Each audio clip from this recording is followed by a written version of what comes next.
My son ordered me to wake up at pukul 5 in the morning tomorrow to make coffee for my daughter-in-law, he said. Because as the mother-in-law, it's my obligation. But last night, while he was asleep, he set his alarm for 4 in the morning and he prepared a surprise they'll never see coming. It has been 6 months since Terence and Tiffany came to live in my house after they lost their apartment because they couldn't afford the rent.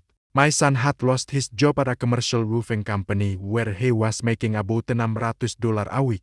They arrived with 2 huge suitcases and a shoebox full of unpaid bills, promising it would only be temporary until they could get back on their feet financially. Welcome to my Voices of Auntie May. I share no life stories here every day and I'd really appreciate it if you hit subscribe and like my video. Now, let's jump back into my story. I'm sure you'll love it if you keep listening till the end. At first, everything seemed normal. He cooked their favorite meals, he cleaned their rooms, and he helped them out just like any mother would for her struggling child.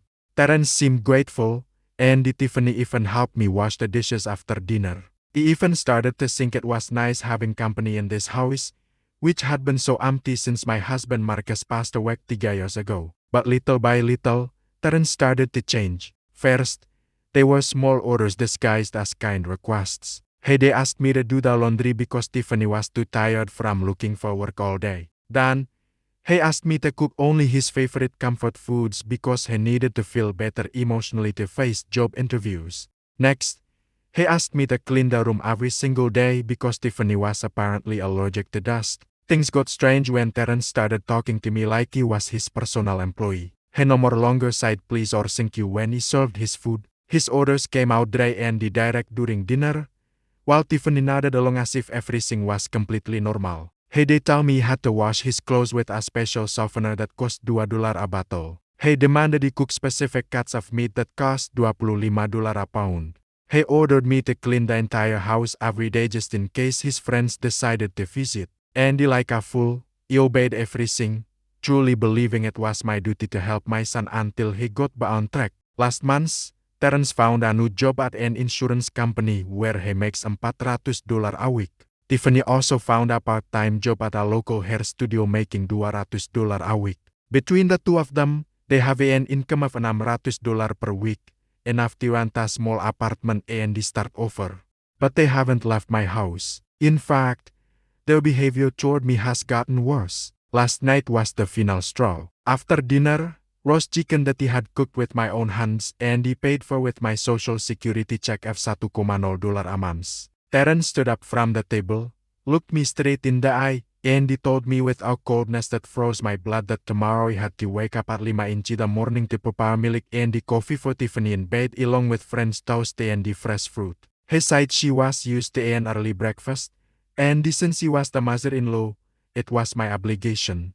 Tiffany smiled from her chair, caressing her dyed blonde hair, which she gets touched up every 2 weeks at the salon where she works. As if she had just received the greatest gift in the world, she didn't say a single word to defend me or to suggest that a 71-year-old woman didn't need to get up before dawn to serve her breakfast. She simply savored the moment while my own son turned me into his personal maid. I stood by the table with the dirty dishes in my trembling hands, feeling like 45 years of sacrifice and the unconditional love were crumbling in a single second. For decades, he worked double shifts at a packaging plant. Getting up at 5 in the morning, he mortgaged this house, which I'd paid off with 20 years of honest work to loan him $15,000 when he wanted to start his own engine repair business, which later went bankrupt due to his irresponsibility and the lack of commitment. And now he was standing there in my own house in the living room where he grew up playing with his toy cars, ordering me to become his wife's free domestic worker. He couldn't sleep that night. He stayed awake until pukul 3 in the morning, thinking about every moment that led me here. He remembered when Terence was 8 and he got pneumonia. How he spent all my $60 in savings on medicine and the private doctor visits because the care at County General Hospital was too slow. He remembered when he turned 18 and he told me that when he grew up, he would take care of me and he give me everything he deserved for being the best mother in the world. He remembered when he married Tiffany 5 years ago and he promised in his speech in front of all the guests that he would always honor and respect his mother because everything he had he owed to me. All those promises now seemed like cruel lies designed to manipulate my mother's heart. At jam 3:30 in the morning, he made a decision that would change everything forever. He got out of bed, walked silently down the hallway where photos of Terence from babyhood to his graduation were hung, and he entered his room without a sound. Terence was sleeping deeply with that heavy breathing he always had since he was a child, having nightmares. He took his phone from the nightstand, set his alarm for 4 in the morning, and he wrote a note that read, "Time to make coffee for your wife like a real husband." But that wasn't all. He went back to my room and he pulled out an old notebook from my dresser where he had meticulously recorded every expense he had incurred for him over the last 20 years. Every loan, every favor, every dollar he spent saving him from his financial problems and the irresponsibilities. The total was $75,000 that he had never returned or even mentioned. Tomorrow, Terence is going to wake up at 4 in the morning and he understand that I am no more longer his personal employee. He will wake up and he find a detailed bill for everything you have given him during his adult life. And then he will receive the surprise I've been secretly preparing these last few weeks. A surprise that will change the rules of this game forever because CV decided that he will not be anyone's doormat. Not even my own son who shares my last name. When Terence was 5 years old and he got bronchitis, he sold my white gold engagement ring for $200 to pay for the medicine that insurance didn't cover. That was the first of countless times he sacrificed something of mine to give him everything. Now, as he waited for his alarm to ring at 4 in the morning, he realized that every single one of those sacrifices brought me to this moment of humiliation in my own home. Marcus Andy bought this house in 1985 when it cost $45,000 and we paid it off in 20 years with enormous sacrifices. He worked in construction making $800 a week and he worked at the textile mill making $600. We were living on about $1,4 a month, paying the $600 a month mortgage and surviving on the rest. When Terence was born in 1987, we converted the tool shed into his bedroom, painting it green because we didn't have money for wallpaper. The first few years were the hardest. Terence was a sickly baby who constantly caught colds. Doctor visits cost $75 each and the medicine sometimes cost up to $100 a month.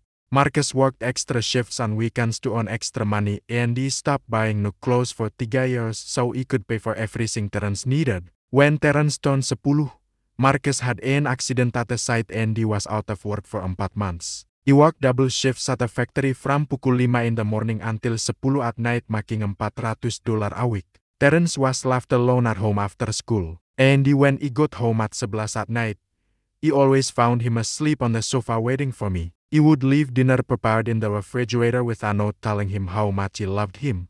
During those 4 months, he sold the pearl earrings Marcus gave me on our first anniversary, my father's watch that he had inherited when he died, and even the porcelain dinnerware that had belonged to my grandmother. Everything to keep the house running and to make sure Terence didn't feel like he was missing anything. He never told him we were having financial problems because he wanted to protect his childhood. When Terence reached adolescence, things got more expensive. He needed new clothes every 9 months because he was growing fast.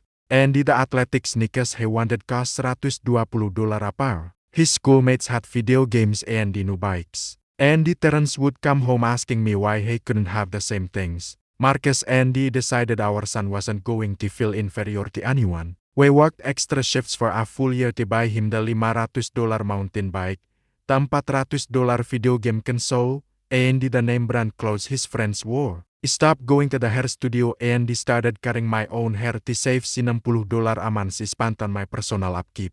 At 17, Terence wanted to study automotive mechanics at a private vocational institute because he said the public schools didn't have good programs. The tuition cost $10,000 annually for 2 years. Marcus and Dee didn't have those savings, so we mortgaged the house, which we had already finished paying off for the second time to get the money. We signed papers that committed us to paying $400 a month for 15 years. Terence studied mechanics for 2 years, but he never graduated because in the last semester, he decided he didn't like getting his hands dirty with motor oil. He dropped out of school 3 months before finishing and the $20,000 we had paid was completely lost. When I asked him why he hadn't finished, He told me he had changed his mind and he now wanted to work in sales because it was easier and he could earn more money. At 20, Terence got a job at a local used car lot where he earned $300 a week plus commission. He fell in love with a Honda motorcycle that cost $3.5 and he asked me to lend him the money because the bank wouldn't give him credit since he had no more credit history. Marcus had already died of a heart attack the year before, and he was living alone on my widow's pension of $1.0 a month. He sold the gold jewelry Marcus had given me during our 25 years of marriage, the wedding earrings, the bracelet from our 10th anniversary, and the necklace he gave me when Terence was born. But after 6 months, he stopped giving me money, claiming he had too many expenses and he would pay me, but when he had a better job, he never returned a single penny of that loan. At 23, Terence met Tiffany at a nightclub and he fell madly in love. Tiffany worked as a manicurist at a cheap salon and he made $200 a week. Terence wanted to impress her by taking her to expensive restaurants and buying her costly gifts that he couldn't afford on his salary. He started asking me for loans every 2 weeks. $50 for a romantic dinner, $80 for perfume, $40 for a dress Tiffany wanted. During the first year of the courtship, Terence borrowed more than $3.5 from me for his dates with Tiffany. He gave it to him because he thought he was helping my son be happy and build a solid relationship. He never imagined he was financing an irresponsible man who didn't understand the value of money or honest work. When Terence decided to marry Tiffany, he asked me to help with the wedding because her parents didn't have the financial resources. The banquet hall, the food for 100 guests, the wedding dress, the groom's suite, the flowers, the music, and the cake. He had $8.0 saved for my pension over 3 years. But it wasn't enough. He mortgaged my house for a short time to get the remaining $7.0. He signed papers that committed me to paying $400 a month for 20 years, money that represented more than half of my monthly pension. But he wanted Terence to have the wedding of his dreams and he start his marriage in the best possible way. The wedding was beautiful. Terence looked very sharp in his $700 black suit, and Tiffany looked like a princess in her $2.5 white dress. During his speech, Terence publicly thanked me in front of all the guests, saying that everything he had in life he owed to his mother, that he was the most generous and self-sacrificing woman in the world, and that he would always care for and protect me. All the guests applauded emotionally, and he cried tears of joy, thinking my son had finally understood the value of everything he had done for him throughout his life. 5 years later, Terence is standing in my kitchen ordering me to wake up at 5 in the morning to serve his wife breakfast in bed as if he were his personal domestic employee. All those sacrifices, all those sleepless nights working to give him the best, all those moments when he put his needs before mine brought me to this point where my own son treats me as if he were invisible, as if everything he did for him never happened. But this morning, everything is going to change because I am not the same woman who sold her jewelry to buy him toys anymore. I'm no more longer the mother who sacrificed in silence, waiting for gratitude that never arrived. After Terence ordered me to prepare Tiffany's breakfast in bed, he started to notice strange small details in their behavior that made me realize my suspicions about their true intentions were correct. This morning when his alarm went off at pukul 4, he heard him cursing and yelling from his room, wondering who had changed the time. But the most disturbing thing happened after breakfast. Terence came down to the kitchen at jam 6:30 with a look of fury he hadn't seen since he was a teenager. His eyes were red from lack of sleep, and his hair was messy. But what caught my attention the most was the way he looked at me when he saw me preparing my own coffee in my own kitchen. He didn't say good morning or ask me how he had slept. He simply stood in front of me with his arms crossed and he asked me in an icy tone if he was the one who changed his alarm. He lied. He told him he didn't know anything about his alarm and that maybe his phone had a technical problem. Terence studied me with a suspicious look for several seconds, as if he was trying to read my thoughts. Then he moved closer to me and said something that chilled my blood. That from now on he was forbidden to enter his room without permission and that if he ever touched his personal belongings again, he would punish me like a disobedient employee is punished. The word employee came out of his mouth so naturally that he realized that was exactly how he saw me. Not as his mother, not as the owner of the house where he lived for free, but as his personal maid, whom he could scold and threaten whenever he felt like it. But the most alarming thing came next when Tiffany came down for breakfast wearing one of her most elegant dresses and the high heels, as if she were going to an important meeting. She sat at the table and asked me to serve her eggs Benedict with smoked salmon, a breakfast that costs approximately $30 at high-end restaurants. When he told her he didn't have those ingredients at home, she looked at me with disdain. And he told me that he would then have to go to the high-end grocery store to buy everything necessary. Terence immediately backed up his wife, saying that if Tiffany wanted eggs Benedict with salmon, that was exactly what he had to prepare for her. He handed me $80 from his wallet and he ordered me to go to the market immediately because Tiffany had an important appointment at pukul 10 in the morning and he needed a good breakfast for energy. It was at that moment that he noticed something very strange. Tiffany was wearing jewelry he had never seen on her before. Small diamond earrings and the rose gold bracelet that looked expensive. When he asked her if they were new, she smiled mysteriously and he told me Terence had given them to her last week to celebrate his new job. But he knew Terence only made $400 a week at his insurance job. And after paying his personal expenses like gas, food, and the entertainment, he wouldn't have enough money to buy jewelry that probably cost more than $1.0. Besides, Tiffany had only started working part-time a month ago,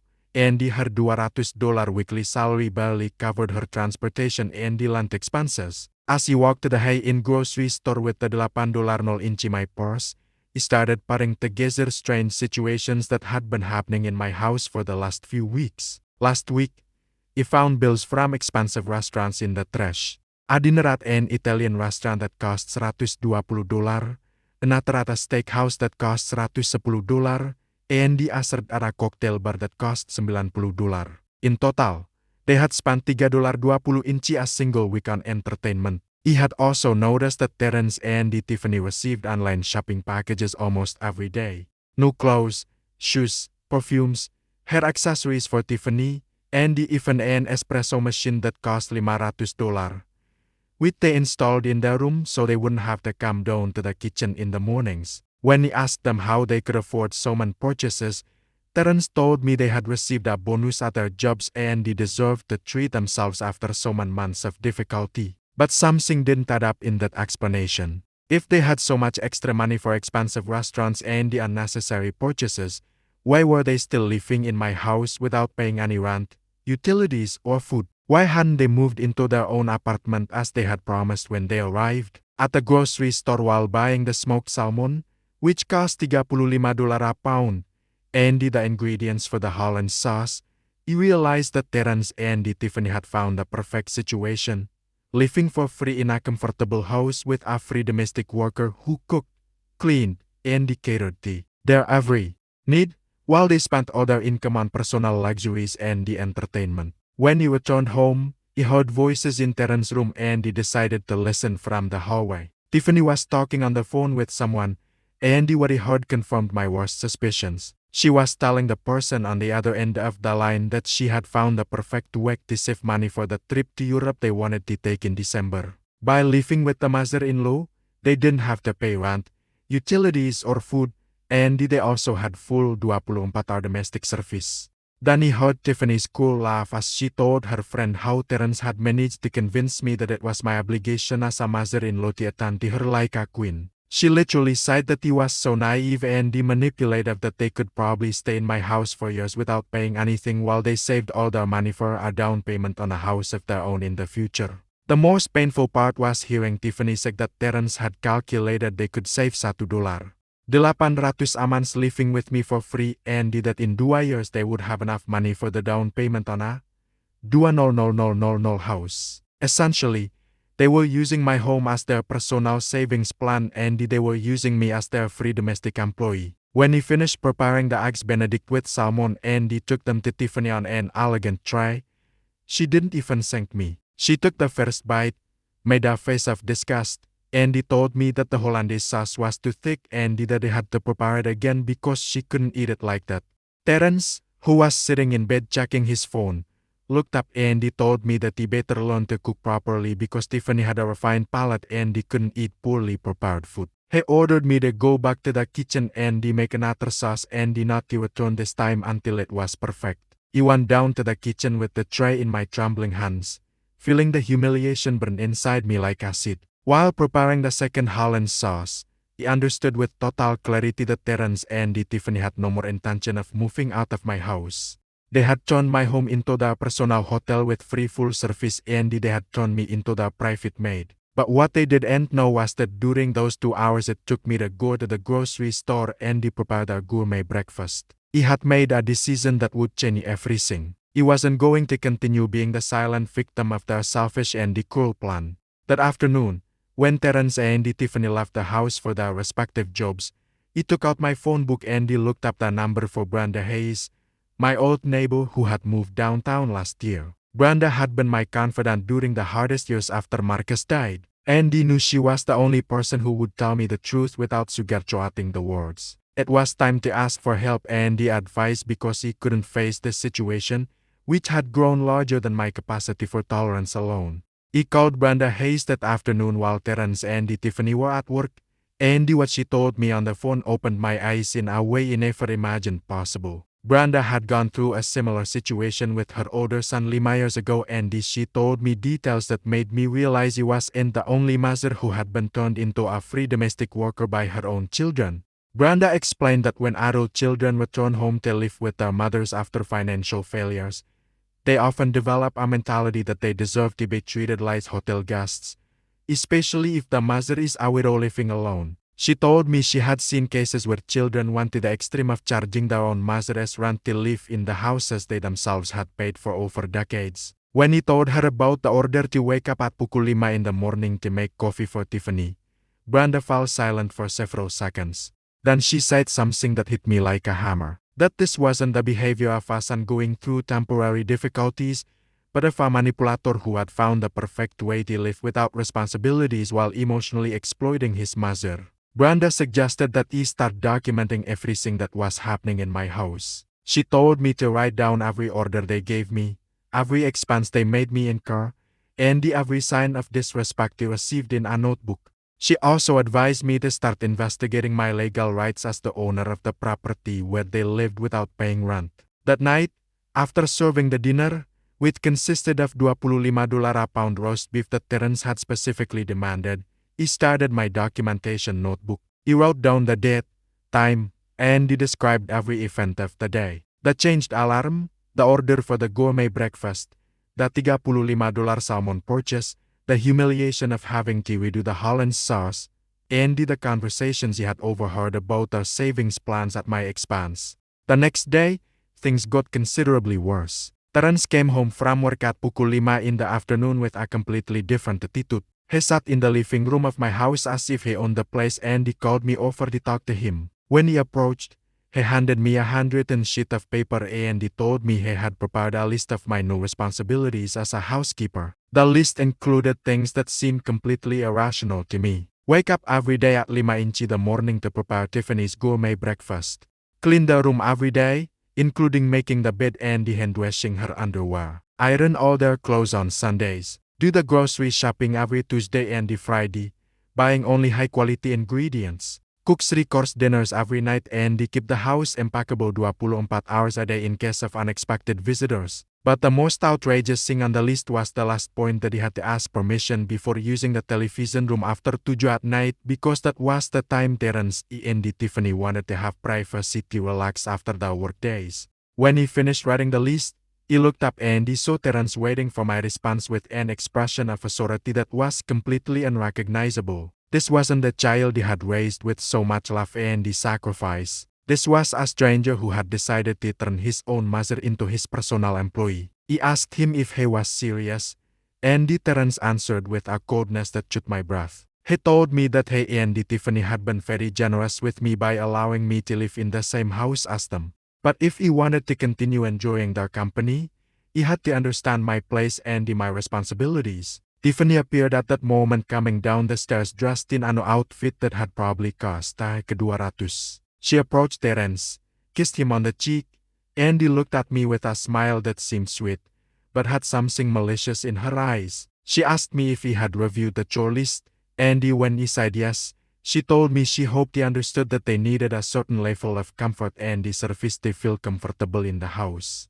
Then, Tiffany added something that left me speechless. She told me she had talked to her married friends about the situation and they had all confirmed that it was completely normal for mothers-in-law to take care of their daughters-in-law when they lived in the same house. She said that in well-organized families, each person had their specific function, and my function was to ensure that she and Terence had everything they needed to be happy and productive. That night, while washing the dishes from the dinner that had cost $6 in special ingredients, he realized that Terence and Tiffany had carefully planned this conversation. It hadn't been a spontaneous decision or an emotional reaction. They had strategically thought about how to formalize my position as their domestic employee, even creating written rules to ensure I completely understood my new status in my own house. The next day, he began secretly following Branda's instructions about documenting everything. He noted that he got up at pukul 5 in the morning to prepare Tiffany's breakfast, that he spent $22 on special ingredients, that he cleaned her room for A&R finding expensive clothes scattered everywhere, and that Terence scolded me because he hadn't vacuumed under his bed. He also started looking for information online about my rights as the homeowner. He discovered that in our state, when adults live on a property without paying rent and without a formal contract, they are technically considered tenants at will, and the owner can ask them to leave with 30 days prior notice. But the most important thing he discovered was that there were lawyers specializing in cases of family financial abuse, which is exactly what was happening to me. He found the phone number of a law office that offered free consultations for older people in situations of domestic exploitation. That Friday, Tiffany asked me to organize a special dinner for 6 people because she was going to invite her friends over to show off the house. She told me she wanted to serve a 4-course meal with imported wine, and calculated the ingredients would cost approximately $150. She handed me the money and told me she expected the food to be at the level of an elegant restaurant. While buying the expensive ingredients Tiffany had demanded, he realized that this dinner wasn't really to impress her friends with the food. It was to impress them with the fact that she had a mother-in-law who served her like a maid. Tiffany wanted to show off her new social status, where she didn't have to cook, clean, or worry about household chores because her mother-in-law took care of everything. That night, while serving the elegant dinner that had taken 9 hours to prepare, he heard Tiffany telling her friends how comfortable her new life was. She told them she was very lucky to have married a man whose mother understood the importance of keeping the family happy and together. Tiffany's friends congratulated her on finding such a convenient situation, and one of them commented that she wished her own mother-in-law was so helpful and understanding. After the friends left, Terence called me into the living room and he told me he had been very proud of how he had attended to Tiffany as guests. He said he was finally understanding my role in the family, and that if he kept behaving that way, we could all live in harmony for a long time. That phrase, "for a long time," confirmed what he had already begun to suspect. Terence and Tiffany had absolutely no more intention of moving out of my house. They had found the perfect situation and planned to maintain it indefinitely.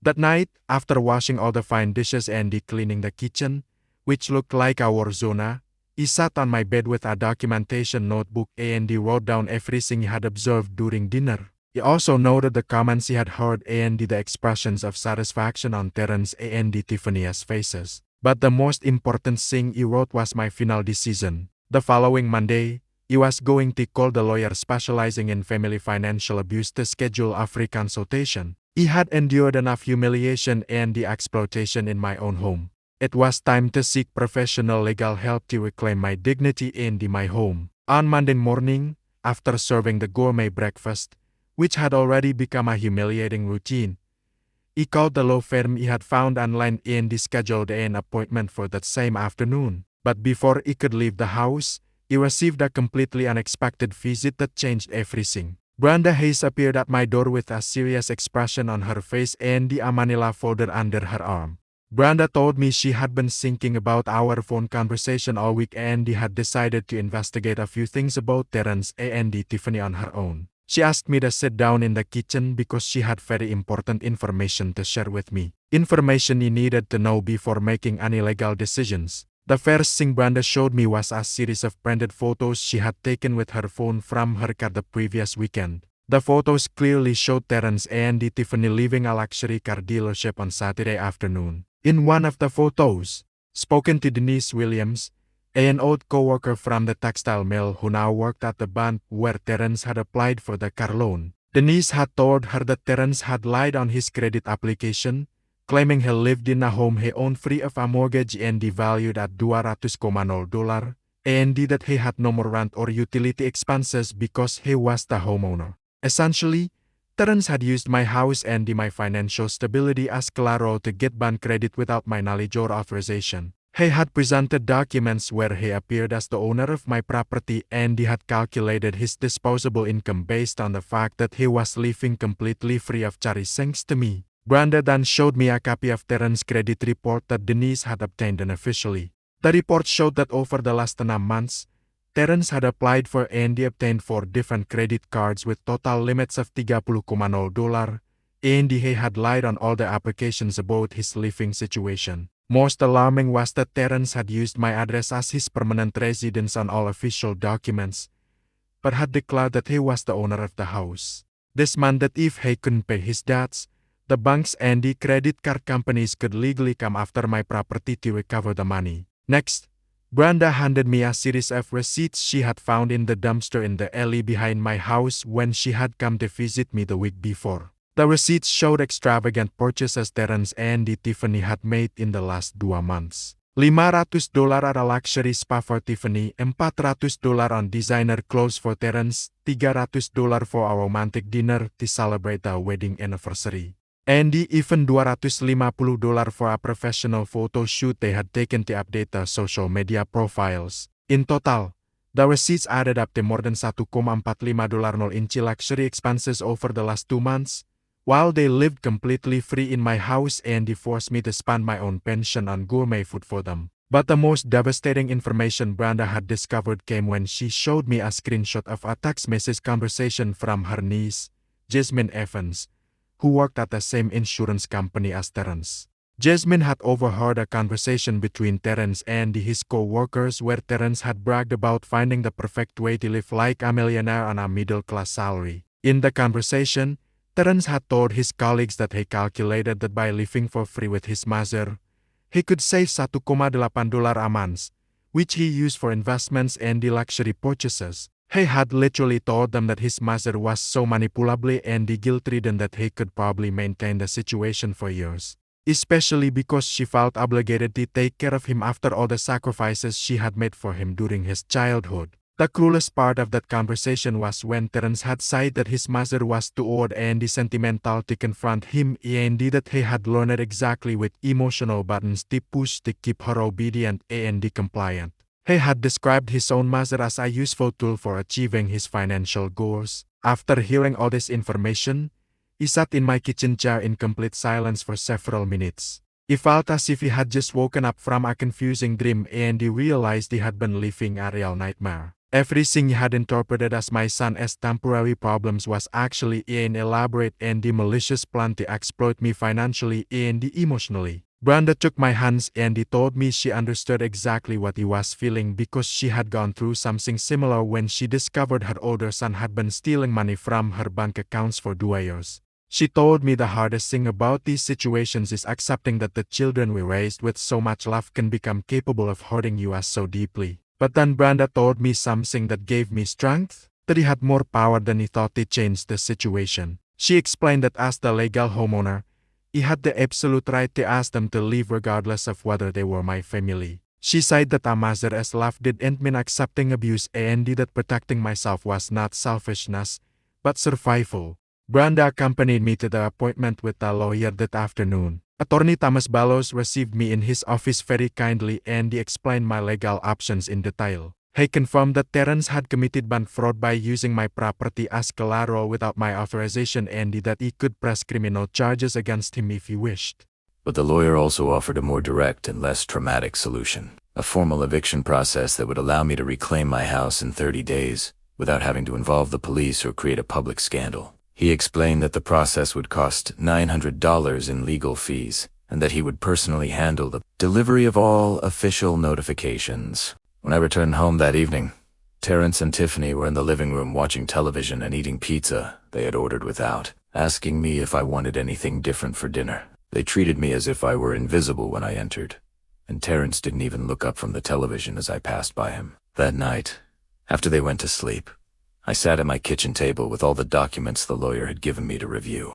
They were papers that would officially initiate the eviction process against my own son, something I had never imagined I would have to do in my life. But as I read the legal documents, I realized I no longer felt sadness or guilt. What I felt was a cold, clear determination. Terrence had made the decision to turn me into his victim, and now I was making the decision to stop being one. The next day, while Terrence and Tiffany were at their jobs spending the money they saved, thanks to my free hospitality, I went to the bank and withdrew $900 from my savings account. Then I returned to Attorney Thomas Below's office and signed all the necessary papers to initiate the eviction process. The lawyer assured me that the documents would be delivered to Terrence and Tiffany on Friday afternoon and that they would have exactly 30 days to vacate my property. He also explained that during those 30 days, they could not retaliate against me or damage the property because that would constitute an additional crime. That night, I ate dinner alone in my kitchen for the first time in 6 months, and it was the quietest and most satisfying dinner I had had in a long time. The days that followed after signing the eviction papers were the strangest of my life, because for the first time in 6 months primera day, to act as if nothing had changed while I waited for Friday to arrive for Terrence and Tiffany to receive the legal notice. During those days, I developed an inner calm I had never felt before, as if I had finally found my own voice after years of silence. On Tuesday morning, when Terrence woke me up by yelling from his room that I had forgotten to prepare Tiffany's milk and coffee at 5 in the morning, I simply got up, went to the kitchen, and prepared the breakfast without saying a word. But as I poured the milk and toasted the French bread that Tiffany had specifically demanded, I felt completely different. I was no longer the desperate mother trying to please her ungrateful son. I was a woman who had taken control of her situation and was executing a plan. Tiffany came down for breakfast that morning in a new green dress that probably cost $150 in high heels that I recognized as an expensive brand I had seen in magazines. She sat at my table as if she were a queen waiting to be served and asked me to add organic honey to her Greek yogurt because she had read in a magazine that it was better for digestion. When I served her breakfast on the silver tray that had belonged to my mother, Tiffany tasted the coffee and made a disgusted expression. She told me it was too strong and that I had to prepare a new cup because she could undrink bitter coffee. Instead of feeling humiliated, as I had other times, I simply smiled and told her, "Of course, I'll immediately prepare another coffee exactly the way you like it." Tiffany looked at me strangely because of my calm attitude, but she didn't say anything. As I prepared the second coffee, I thought about how in 3 days she would receive the legal papers explaining that she would have to prepare her own coffee in another house for the rest of her life. That afternoon, I decided to do something symbolic but important. I called my cousin Rhonda Clark, who lives in Atlanta, and invited her to come visit me for the weekend. Rhonda was very surprised by my call because she knew Terrence and Tiffany were living with me and didn't understand why I suddenly wanted to have visitors. I told her I wanted to see her and had some important news to share with her. Rhonda agreed to come on Saturday morning and stay until Sunday. When I told Terrence about Rhonda's visit during dinner, he made an obviously annoyed face. He told me he didn't think it was appropriate for me to invite people to the house without consulting him first, because he and Tiffany needed their privacy and didn't want to feel uncomfortable with strangers in their personal space. The phrase "their personal space" seemed so absurd that I almost laughed out loud. Terrence was talking about my own house, as if it were his private property, and was trying to forbid me from inviting my own family. I responded very calmly that Rhonda was my cousin and that I had the right to welcome her into my house whenever I wanted. Terrence was visibly upset by my response, but he didn't insist on the issue, probably because he didn't want to create a conflict before receiving the legal documents that would change everything. On Wednesday morning, I received a call from Attorney Thomas Bellows, confirming that everything was ready for the document delivery on Friday at 5 in the afternoon. He explained that he would personally come to my house, accompanied by a court official, to officially deliver the eviction notices to Terrence and Tiffany. He told me I didn't have to be present during the delivery if I didn't want to, but it was important that after that moment, I didn't allow them to pressure or emotionally manipulate me. That night, while cleaning the kitchen, after preparing a $40 dinner that Terrence had demanded to impress a Sea Orker who had come to dinner, I realized I no longer felt resentment toward them. What I felt was a mixture of pity and relief. Pity because my son had become a person I didn't recognize, and relief because I had finally found a way to free myself from a situation that was slowly destroying me. On Thursday morning, I decided to do something symbolic but important. I changed all the locks on my house. I hired a locksmith who charged $150 to install new locks on the front and back doors. When Terrence asked me why I had done that, I told him that thieves had been breaking into houses in the neighborhood, and I wanted to feel safer. Terrence accepted my explanation without suspecting anything, but I knew the new locks were really to ensure that after the eviction, they couldn't enter my house without my permission. That afternoon, while Terrence and Tiffany were at their jobs, he took down all the family photos that had been hanging on the walls for years and he stored them in boxes in my room. He didn't want any sentimental objects that Terrence could use to manipulate my emotions or make me feel guilty during the eviction process. He also reviewed all the important documents for the house and he made sure they were stored in a safe deposit box he had bought the year before. The house deed, my will, my insurance policies, and all my bank papers were secure where Terrence couldn't find them or take them during the move. On Thursday night, Terrence came home with a strangely cheerful attitude. During dinner, he told me that he and Tiffany had been thinking about staying to live with me permanently because they had discovered that family life was much more comfortable and economical than living alone. He said they had calculated they could save enough money in 2 years to buy their own house, and in the meantime, we could all continue living together in harmony. Tiffany enthusiastically supported Terrence's plan, adding that she had grown very comfortable in my house and genuinely enjoyed having such an attentive and helpful mother-in-law. She told me her friends were very envious of her situation because very few married women were lucky enough to have a mother-in-law who treated them like queens. As he listened to their plans to turn my exploitation into a permanent situation, he maintained a neutral expression and he simply nodded when they expected me to respond. Internally, he felt completely calm because he knew that in less than 24 hours, those plans would completely fall apart. After dinner, Terrence handed me a new list of household chores he had prepared to optimize the house's organization. The list included specific times for each activity: deep cleaning on Mondays, grocery shopping on Tuesdays, laundry on Wednesdays, window cleaning on Thursdays, and preparing special meals on Fridays. He had also added new responsibilities like cleaning the cars once a week and keeping the garden perfectly trimmed. He took the list, read it completely, and he told Terrence it was very detailed and that he would study it carefully. He smiled, satisfied, thinking he had managed to completely formalize my position as his permanent domestic employee. That night, before going to sleep, he sat on my bed and read the legal documents the lawyer had given me to review before the official delivery. The papers clearly explained that Terrence and Tiffany had 30 days to vacate the property, and that during that time they could not take any objects that were not strictly personal. They also specified that any attempt at intimidation or retaliation against me would constitute an additional violation of the law. He fell asleep that night with a sense of peace he hadn't felt in months. Tomorrow at pukul 5 in the afternoon, the nightmare that had been my life for the last 6 months would officially begin to end. On Friday morning, he woke up early and he prepared the last gourmet breakfast he would ever make for Tiffany. As he peeled the fresh fruit and he prepared the eggs Benedict that had cost $5 in ingredients, he mentally said goodbye to that humiliating routine that had defined my mornings for so long. At pukul 3 in the afternoon, he received a call from Attorney Balos confirming that he and the court official would arrive promptly at Klima. He asked me if he felt emotionally prepared for what was about to happen, and he replied that he had never been more prepared for anything in my life. At exactly pukul 5 on Friday, when the doorbell rang and he saw Attorney Thomas Balos standing at my door next to the court official, he felt a mixture of nervousness and determination that reminded me of the day he signed my divorce papers from my first marriage 40 years ago. But this time, he wasn't ending a relationship because of lost love, but rescuing my dignity from the hands of my own son. Terrence and Tiffany were in the living room watching television when they heard the doorbell. Tiffany yelled from the sofa, asking who it was with that imperious tone she had adopted when addressing me over the last few months. He replied, "The visitor's for me, and you'll know what it's about in a moment." When he opened the door, Attorney Balos greeted me professionally and he asked if Terrence Clark and Tiffany were in the house. He confirmed that they were, and he asked me to call them to the door because we had official documents to deliver to them personally. Terrence appeared first, walking with that casual attitude he had when he thought everything was under his control. When he saw the lawyer Andy, the court official, his expression changed immediately.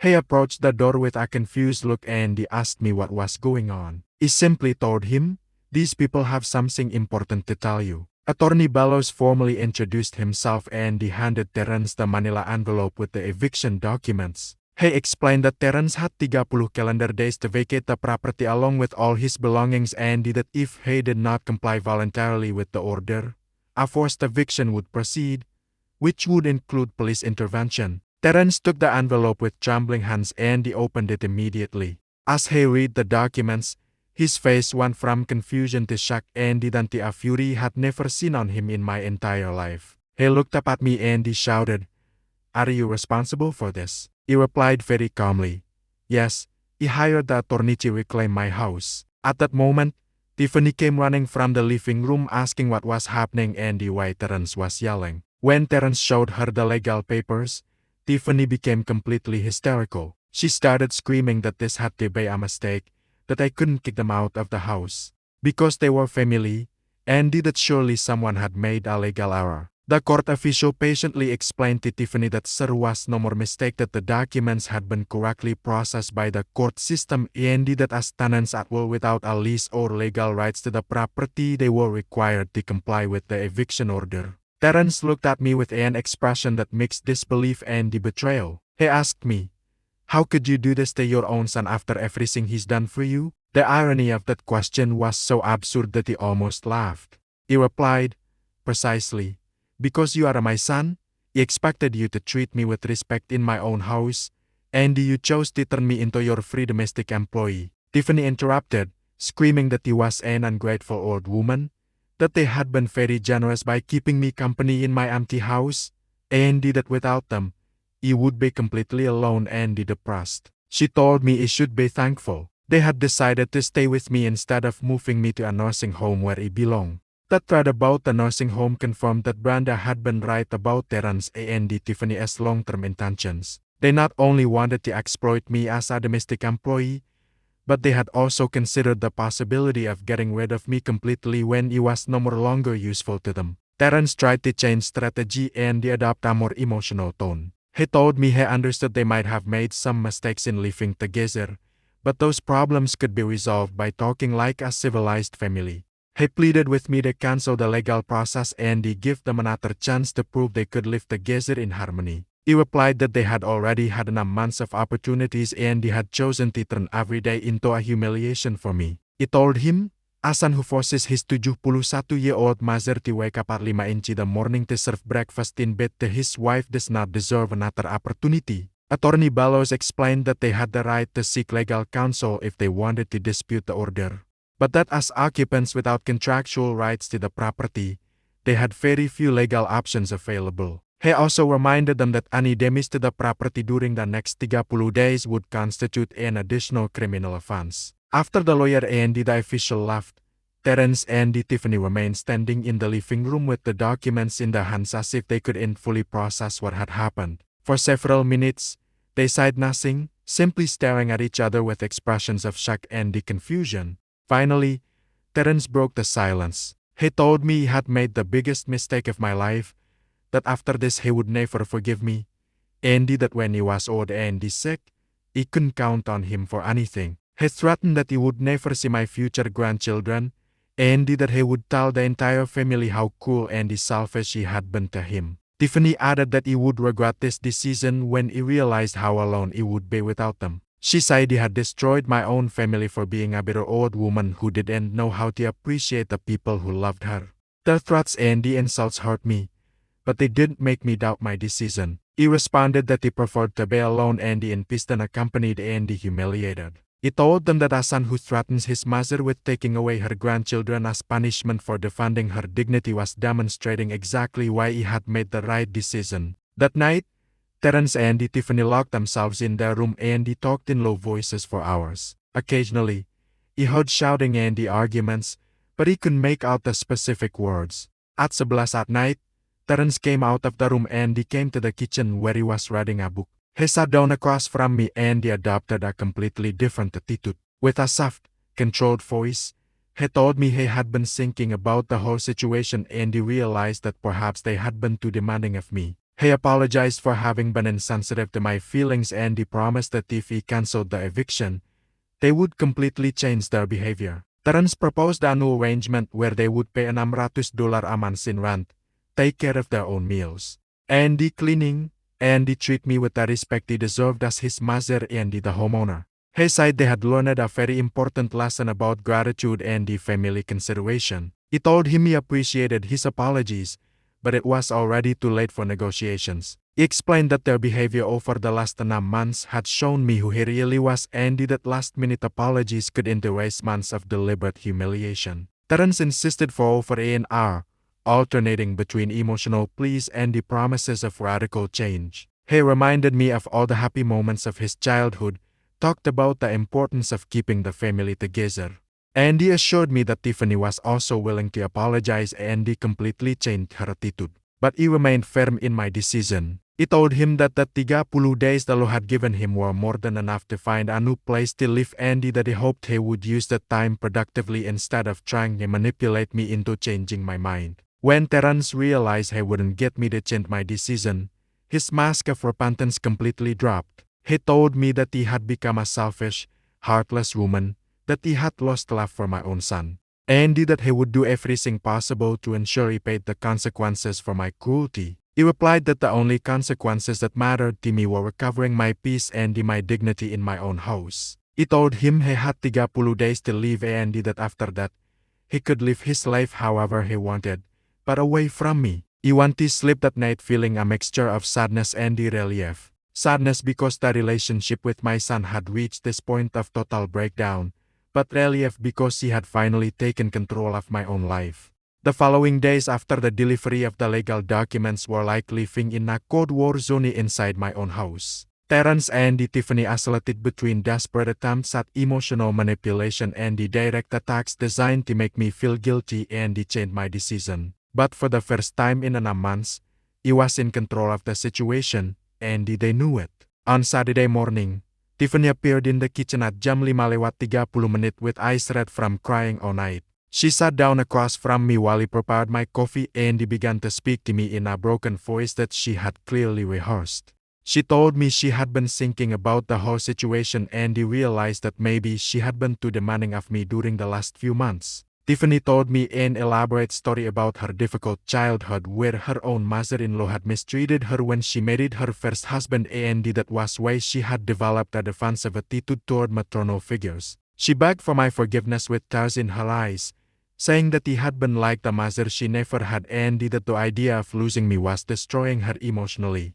Then Tiffany offered me a deal she had obviously planned carefully. She proposed that if he canceled the eviction, she would take care of all the household chores while he rested and enjoyed my retirement like a queen. She told me she had been blinded by the comfort of being waited on, but now understood that my role should be that of the respected matriarch of the family, not the employee. While listening to her carefully prepared performance, he maintained a neutral expression and let her finish her entire speech. When she finished, he responded very calmly that he appreciated her apologies, but he had already made a final decision about my life and my home. He told her she had 26 days remaining to find a new place to live and he suggested she use that time productively. Tiffany's mask of repentance immediately collapsed. She stood up from the table with a fury she no longer tried to hide and yelled that he was a spiteful old woman who didn't know how to forgive. She said he had wasted the opportunity to have a united family and that when he was alone and abandoned he could only blame myself.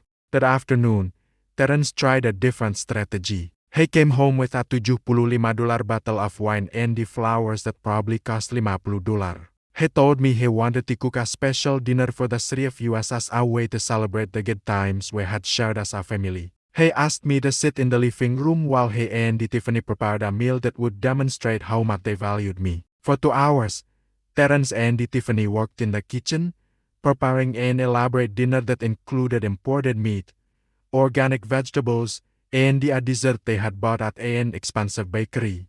The dinner had probably cost them more than $175, money they had spent specifically to impress me and make me change my mind. When they served me dinner on my best porcelain china, Terence made an emotional toast where he spoke about the importance of family and the forgiveness. He told me he had reflected deeply on his mistakes and he was willing to make any sacrifice necessary to repair our relationship. He assured me that he had learned to value everything he had done for him during his life and that he would never disrespect me again. Tiffany added that she had also learned a valuable lesson about gratitude and the respect for elders. She promised me that if he gave them another chance, she would become the most attentive and the helpful daughter-in-law he could imagine. She told me she had spoken with her friends about the situation, and they had all explained that mothers-in-law deserved to be treated like queens in their own homes. While eating the expensive dinner they had prepared as an emotional bribe, he thanked them for their effort and he told them the food was delicious.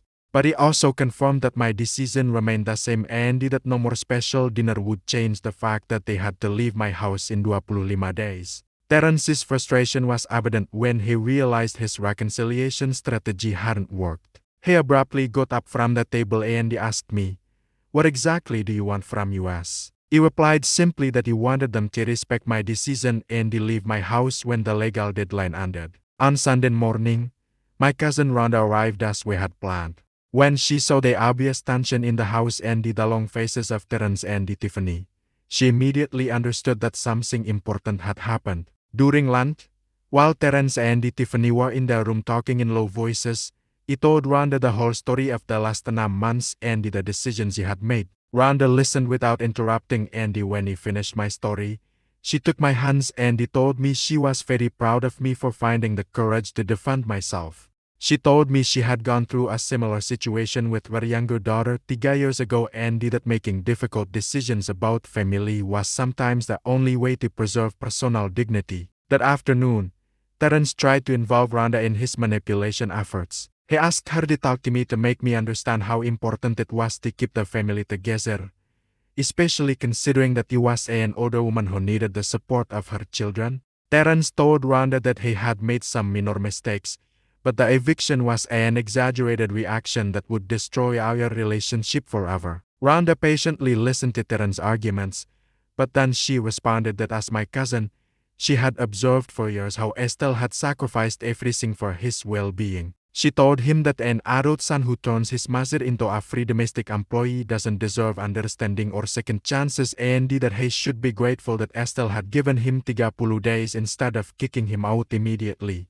On Monday morning, Terence completely changed his strategy and he adopted a victim attitude. During breakfast, he told me he had spoken with some relatives about the situation and that they were all very disappointed in my behavior. He told me that his uncle Robert had said that modern mothers had become too selfish and that in the old days families stayed together regardless of the difficulties. Then Terence informed me that he had called my sister who lives in another state to tell her what was happening. According to him, my sister was very worried about my mental stability and he had suggested that perhaps he needed psychological help to deal with the loneliness of widowhood. Terence told me that several relatives were considering coming to visit me to stage a family intervention. That manipulation using other relatives bothered me more than all the previous ones because Terence was trying to create a narrative where he was the irrational villain and he was the innocent victim. He told him very clearly that he could call whoever he wanted.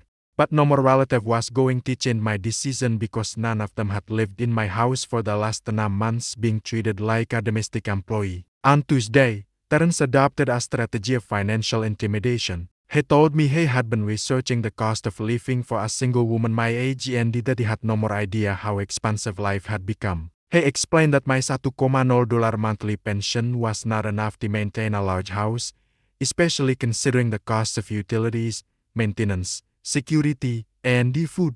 Terence presented me with a detailed list of monthly expenses that according to him, he would have to face alone. $300 for utilities, $200 for food, $100 for house maintenance, and the various other expenses totaling more than $800 a month. He told me that mathematically it was impossible for me to live alone without financial help. Then he offered me a proposal that he presented as an economically beneficial solution for everyone. If he canceled the eviction, he and Tiffany would pay $900 a month in rent, take care of all utility expenses, and share the costs of food and the maintenance.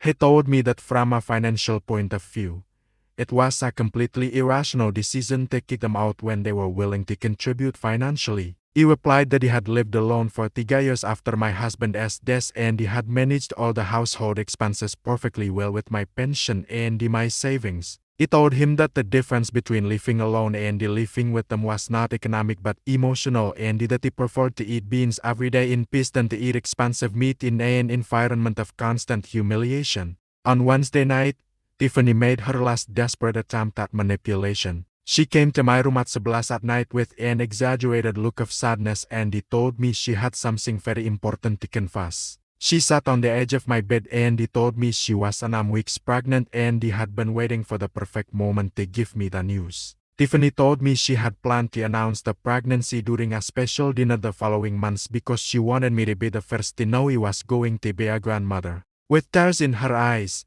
Tiffany begged me to reconsider the eviction for the sake of the baby.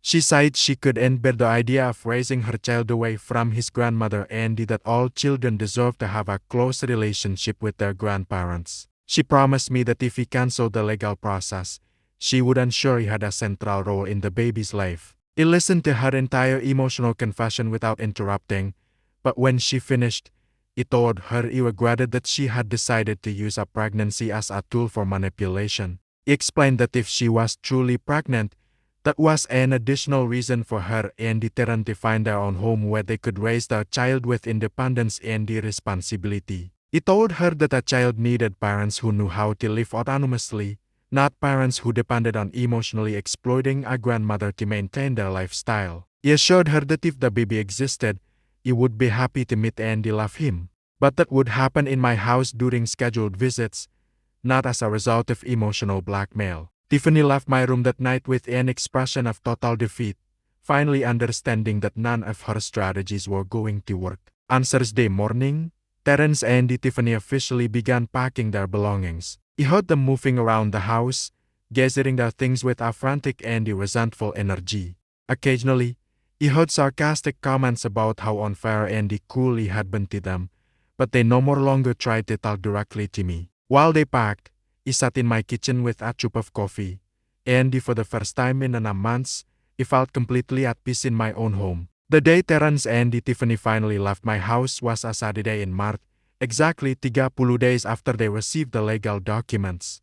During those last 4 weeks, they had packed their belongings with deliberate slowness, as if they were waiting until the last moment for me to change my mind. But when the final day arrived, they understood that my decision was definitive and irreversible. That morning, he woke up at pukul 6, not because someone had ordered me tea, but because he wanted to see the sunrise from my window without the pressure of having to prepare gourmet breakfast for people who didn't respect me. He made my own coffee in my own kitchen, sat at my favorite table, and for the first time in 6 months, enjoyed the complete silence of my home. At 9 in the morning, Terrence and Tiffany began loading their belongings into the red sports car they had bought with the money they saved living for free in my house. They had accumulated so much stuff that they had to make 3 different trips, carrying boxes, suitcases, appliances, and all the expensive clothes they had bought during the months they didn't pay rent or utilities. While they loaded this car,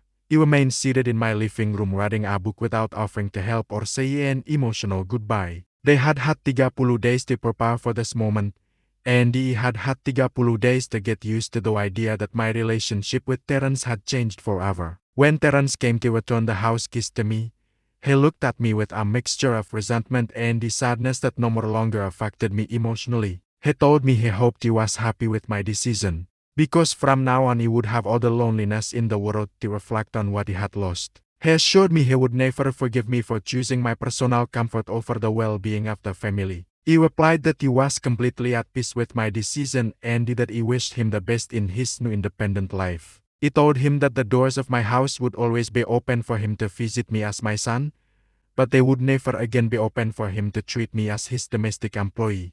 Tiffany then approached with the room keys and he also handed me a handwritten list of all the expenses that, according to her, he owed them for improvements they had made to the house. The list included the $500 espresso machine they had installed in their room, the new curtains they had bought for the living room, and even the cost of the paint they had used to touch up some walls. He took the list, read it completely, Andy handed it back to her, telling her that all those improvements had been made without my authorization and for their own benefit. Therefore, he had no more obligation to reimburse them for anything. He explained that when someone lives for free in a house for 9 months, any money they spend on improvements should be considered a minimal contribution rather than a reimbursable investment. After handing over the keys, Terence and Tiffany left without saying goodbye. He watched them drive away from my living room window, and the only thing he felt was a deep relief and a sense of freedom he hadn't experienced in a long time. In the following weeks, my life changed completely. I no more longer had to wake up at 5 in the morning to serve gourmet breakfasts. I no more longer had to spend my pension on expensive food for ungrateful people. I no more longer had to clean other people's rooms or wash clothes that weren't mine. For the first time in 9 months, my time belonged entirely to me. I began to rediscover activities I had abandoned during the months of domestic exploitation. I went back to reading novels in the afternoons, resumed my passion for gardening, and even started taking painting classes at the neighborhood community center. With the money I no more longer spent on gourmet food for Terence and Tiffany, I could afford small personal luxuries like magazines, notebooks, and the art supplies. I also started receiving visits from friends and the family who had avoided coming to my house during the months Terence and Tiffany lived with me. Brenda came for coffee every Wednesday. My cousin Rhonda visited me every 2 weeks. And even my neighbor Denise Williams started stopping by in the afternoons to chat in the garden. A month after the eviction, I received a call from Terence.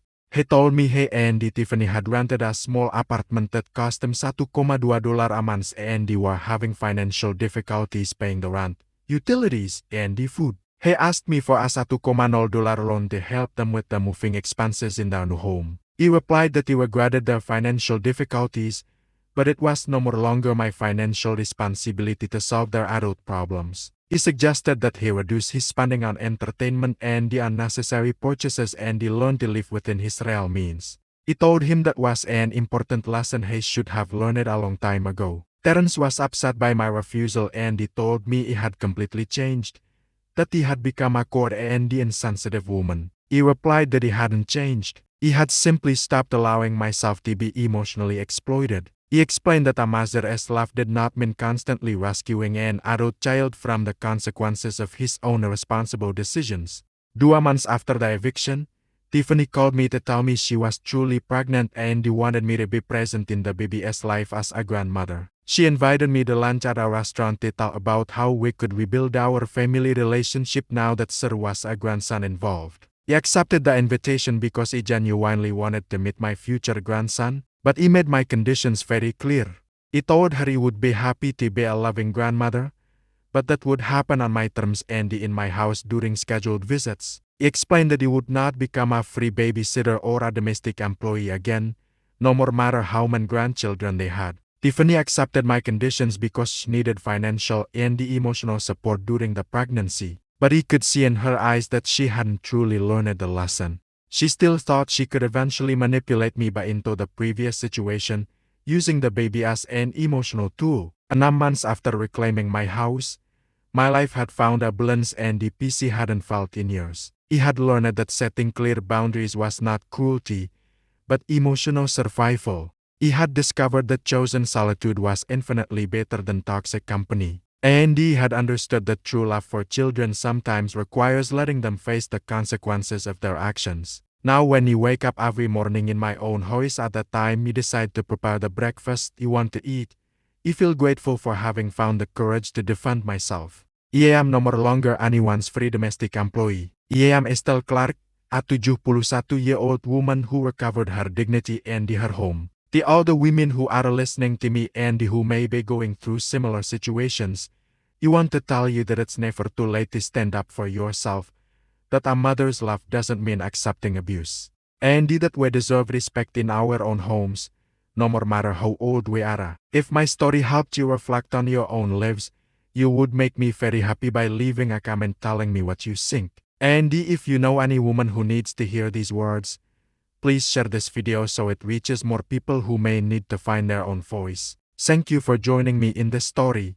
And remember that we are never too old to start a new life. 2 years have passed since Terence and Tiffany left my house. Andy, as you write these lines at my kitchen table, surrounded by the warm silence of my home, I realized that difficult this season became the greatest gift I have ever given myself.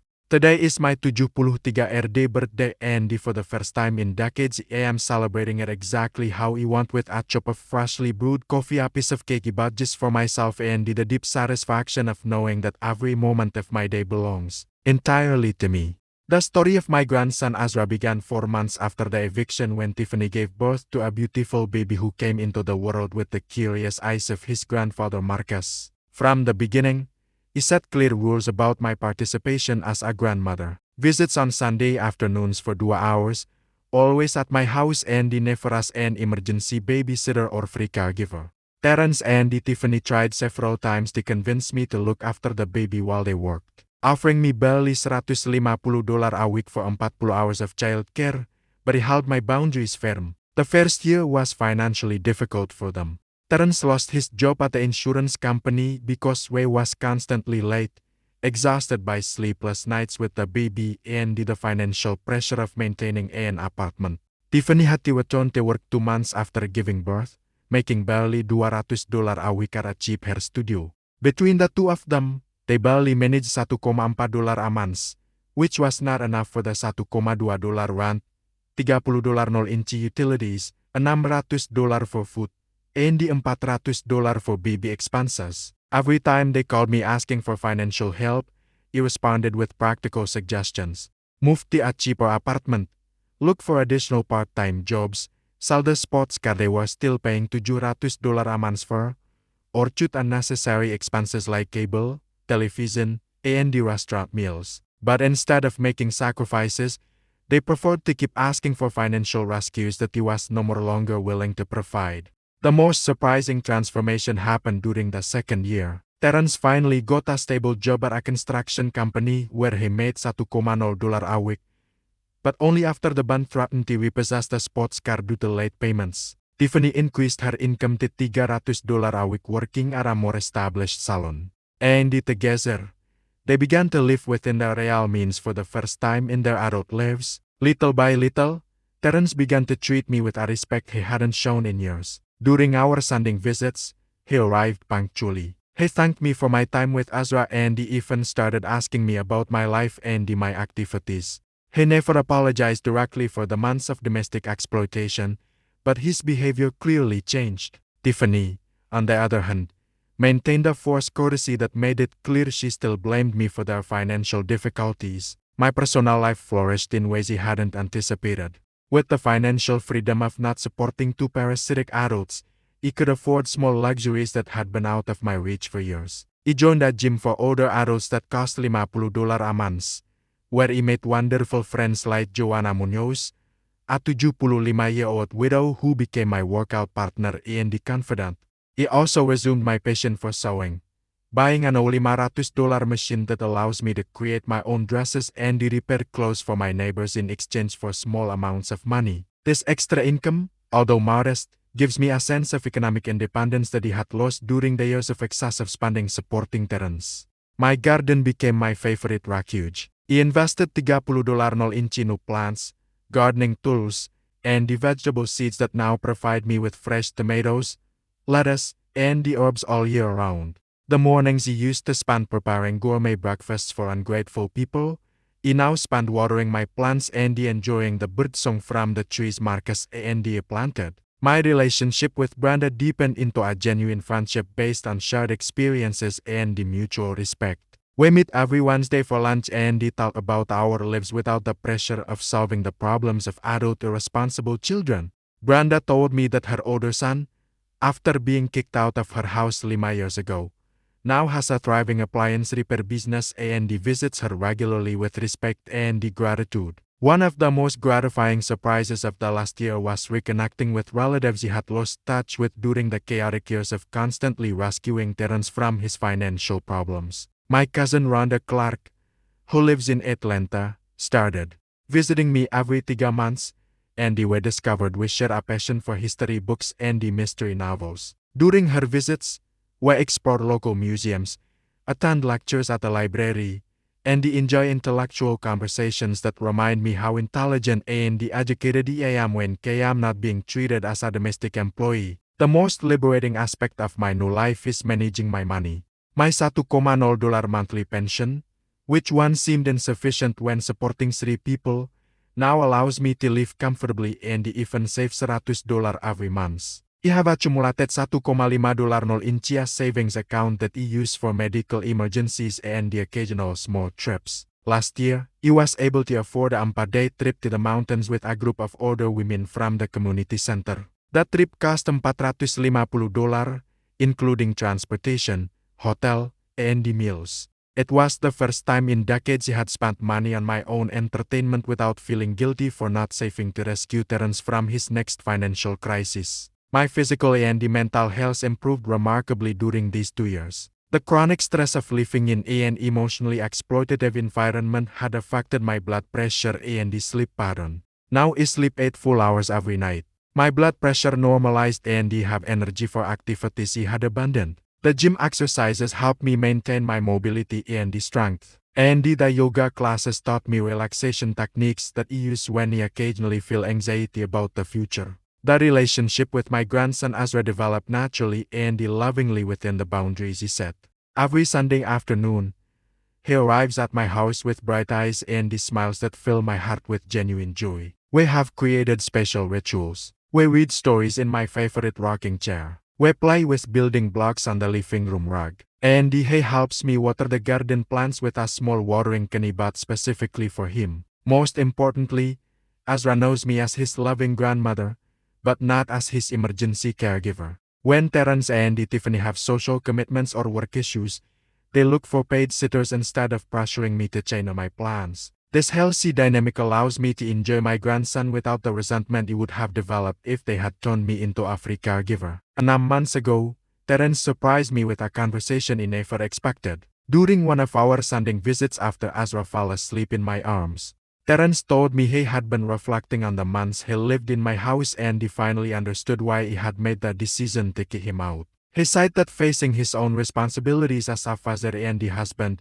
he had realized how unfair he had been to me during those 6 months. It wasn't exactly a full apology, but it was an acknowledgement that my decision had been correct and necessary. He told me that he and Tiffany had learned to value their economic independence and they were proud to be able to support their family without depending on anyone else. He also thanked me for not giving in to his manipulations because that had forced them to mature into responsible adults.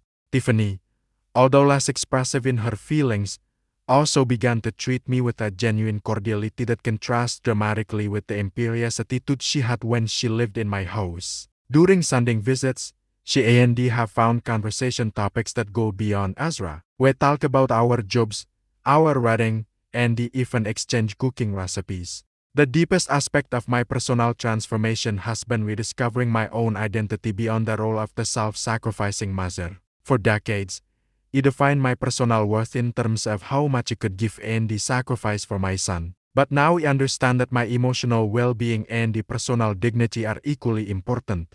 I have learned that setting boundaries is not selfishness but self-respect and that saying no more to irrational demands is a form of self-love. Some nights when I sit on my back porch watching the stars, I reflect on the woman I was 2 years ago compared to the woman I am now. The Estelle of before lived in a constant state of anxiety, trying to please people who would never be satisfied no matter how much she sacrificed. The Estelle of now lives with a deep serenity, knowing that every decision I make is based on my own well-being and values. If he could talk to other women going through similar situations, he would tell them that it is never too late to take back control of their lives, that love for children does not require self-annihilation, and that teaching healthy boundaries is one of the best gifts we can give our families. He would tell them that chosen solitude is infinitely superior to toxic company and that we deserve respect in our own homes, no matter our age. Tomorrow I will start my day as always, waking up when my body is ready, preparing the breakfast I want to eat, and planning activities that bring me joy. Ezra will come on Sunday as always, and we will enjoy our time together on my terms. Terence and Tiffany will continue building their independent life, and will continue to be a loving but non-excitable part of their lives. This is my story of personal liberation and I hope it inspires other women to find their own voice and worth. I'm really glad you're here and that I could share my story with you. If you liked it, show me by liking the video and subscribing to my channel. Let's see how many of you are Sarara. Write in the comments which city you're watching from and what time it is. I'm so curious to know where all you wonderful people are tuning in from. If you want to support me a little extra, you can also send a small donation. I share no life stories for you every single day. And now 2 of my most popular stories will pop up on the screen so you can choose what to watch next.